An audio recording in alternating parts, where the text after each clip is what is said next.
वर्णवाद है, उसकी वजह से लोग नपुंसक हैं, एक दूसरे अलग अलग सोचते हैं, इकट्ठे परिवार की तरह सोच नहीं पाते और 140 करोड़ देश को टुकड़ों टुकड़ों में वर्णवाद ने बांट दिया है। जड़ें बहुत गहरी हैं, इस जड़ों को उखाड़ना होगा। उसी की वजह से देश में संविधान जब आया, 3 चीजों को खात्मा करके हमारे देश ने खत्म करके तब संविधान आया था। राजशाही, तानाशाही और व्यक्तिवाद। आज आप क्या देख रहे हैं, क्यों हो रहा है ये तीनों चीजें दोबारा? संविधान में तानाशाही, राजशाही, व्यक्तिवाद के लिए कोई जगह नहीं है। सिर्फ एक के लिए जगह है, वो है देश की जनता मालिक है, बाकी सारे सेवक हैं। ये इसलिए संविधान आया था। संविधान में रूल ऑफ लॉ की बात नहीं है। ये बात कई बार हमारे वक्ता और लोग कहते हैं। इस देश में सिस्टम ऑफ लॉ है, कानून की व्यवस्था।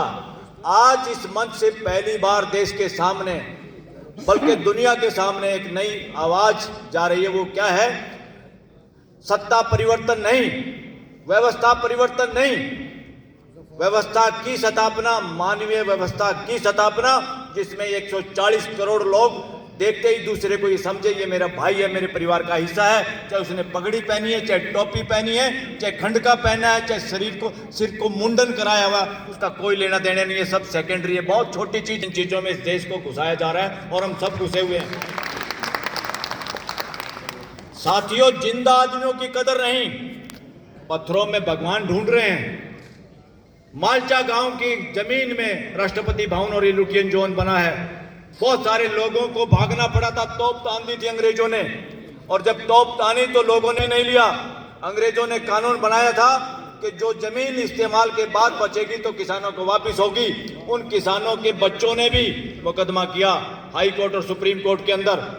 दोनों ने फेंक दिया कि पुराना है, बहुत पुराना केस है। अरे जिसकी जमीन गई उसके बच्चे मांग रहे हैं, सबूत के साथ मांग रहे हैं, आप कह रहे हो पुराना केस है। और 500 साल के केस में अब मंदिरों में मस्जिद, मंदिरों में गुरुद्वारे, मस्जिदों में कुछ और, ये कौन से वक्त की बात है? और 500-600 साल की पुरानी बात में कौन से जज हैं ये वर्णवादी जज हैं, ये वर्णवादी कोर्ट हैं। वहां से इस देश को छुटकारा दिलाना। साथियों, अभी इस देश में नेताओं का राज नहीं है। सबसे बड़ी गड़बड़ अगर कोई है तो इस देश की जुडिशरी ने इसके साथ गद्दारी की है।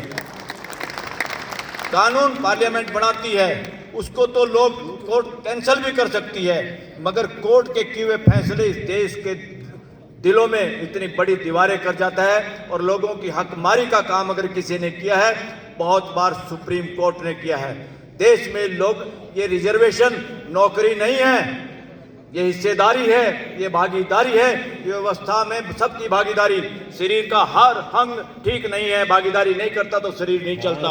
इस देश के 140 करोड़ का परिवार की भागीदारी सुनिश्चित हो, उसके लिए मानवीय व्यवस्था है, जिसमें हर एक को मानव माना जाए, परिवार का हिस्सा माना जाए।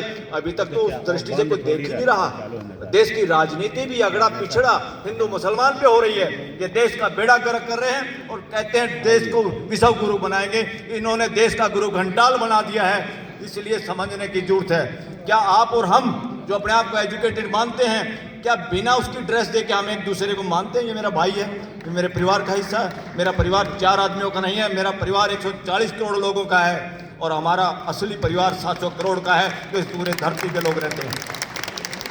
मणिपुर के केस में मैं कल वकील था। हमने बहुत हिम्मत करके, बहुत लड़ाई लड़के उस केस को लगवाया। महीनों से केस नहीं लग रहा था सुप्रीम कोर्ट के सामने। क्यों नहीं लग रहा था आप लोग समझते हो? उस केस को कल लगवाया तो सरकारी वकील फिर टांग अड़ाता, बोलने नहीं देता दूसरे वकीलों को। कल पहली बार किसी वकील ने उसको कहा, चुप, तुम वकीलों को बोलने नहीं देते, चुप रहो।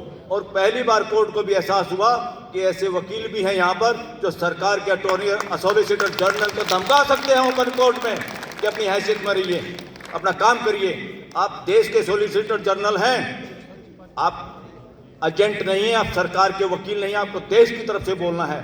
अटॉर्नी जनरल ऑफ इंडिया और एडवोकेट जनरल ऑफ इंडिया, वो इंडिया के हैं या स्टेट के हैं, वो किसी पार्टी के और सरकार के नहीं होते। उनको एडवाइस देना होता है पूरे देश के लिए, संविधान के लिए। और हमारा संविधान एक ही बात करता है साथियों, मेन बात, प्रियम्बल में सब कुछ के बाद एक ही बात लिखी है, चाहे कानून बनाओ चाहे न्याय करो, उस सब के बाद उस न्याय से भी, उस कानून से भी देश में एक चीज बचनी चाहिए, एक चीज मजबूत होनी चाहिए। वो क्या है? फ्रेटर्निटी, भाईचारा, बंधुत्व। और ये सरकारें जो काम कर रही हैं, और देश में सरकार नहीं, सरकार गाली है, सरकार शब्द गायब हो जाना चाहिए किताबों से।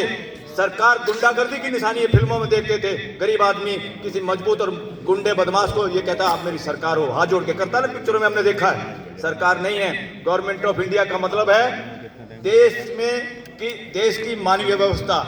और जो सरकार में लोग बैठे हुए हैं, इस देश का मालिक ना प्राइम मिनिस्टर है, इस देश का एक ही पावर हाउस है, एक ही बिजली घर है, एक ही ताकत का केंद्र है, वो 140 करोड़ लोगों का परिवार है।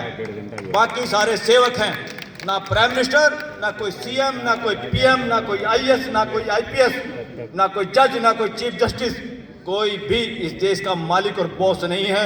सब के सब अगर बॉस नाम की कोई चीज है, सरकार नाम की कोई चीज है, तो देश के लोग हैं, आप और हम हैं। इसलिए एक नारा अपने लिए लगाइए, क्योंकि मैं तो नारा अगर किसी का लगाना है, किसी सीएम पीएम और किसी का लगाने की जरूरत नहीं।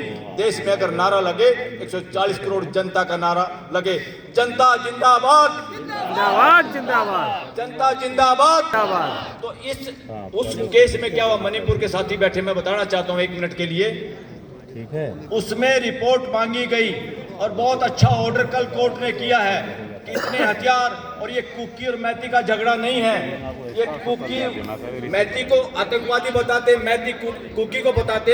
ये सारा झगड़ा हमारी इंटेलिजेंस एजेंसी का है, सरकार का करा धराया है। सरकार सबसे बड़ी आतंकवादी है देश में, जो लोगों को मिलने नहीं दे रही और भाईचारा खराब कर रही है। सरकार सबसे बड़ी आतंकवादी साबित हो रही है देश में। सरकार सबसे बड़ी देशद्रोही हो रही है।